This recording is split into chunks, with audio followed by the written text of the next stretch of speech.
À la Grande Odyssée Royal Canin, certaines choses ne s'oublient jamais. Cette année, plus de 65 mushers et 600 chiens participent à la course de chiens de traîneau, la plus exigeante d'Europe. Et pour certains, c'est une première à tous les niveaux.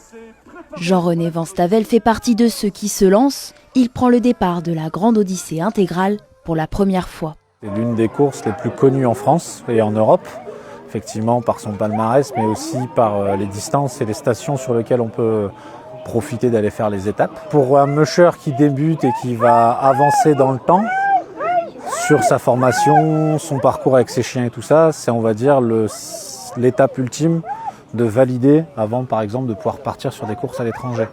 Pour lui, cette course est un passage obligé, un cap symbolique autant qu'un défi physique.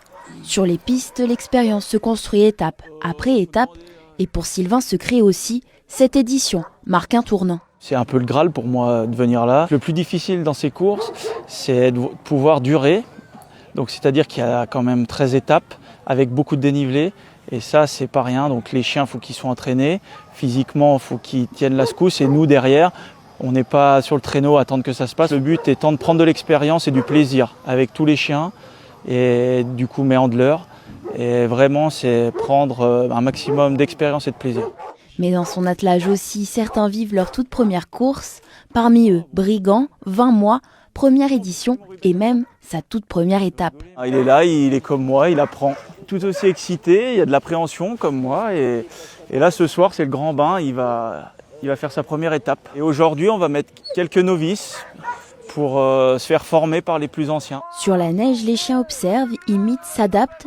La première course, c'est aussi un apprentissage collectif. Pour Teva Barozzi, certains de ces chiens découvrent bien plus que la compétition. C'est des chiens que j'ai récupérés de Russie, parce que c'est du Laika Diakouti. Yoda, elle n'est pas la plus performante sur course, mais elle s'éclate dans la neige, donc c'est pour ça que je l'ai prise. Escoville, lui, c'est plutôt l'inverse. C'est un chien en fait, qui a beaucoup été mis de côté pour les expos, la beauté, mais qui n'a jamais vraiment été mis dans le sport ou dans l'activité physique. Et depuis qu'il a découvert ça, c'est un chien qui est dingue, mais dingue quoi. Donc pour sa première course, en fait, là hier il était avec moi sur l'étape, il a été très bon quoi. Première course, première meute et parfois une seconde chance. À la Grande Odyssée Royal Canin, chaque édition raconte une histoire. Celle des champions, mais aussi celle des débuts. Des premières fois qui marquent pour les mushers comme pour leurs chiens.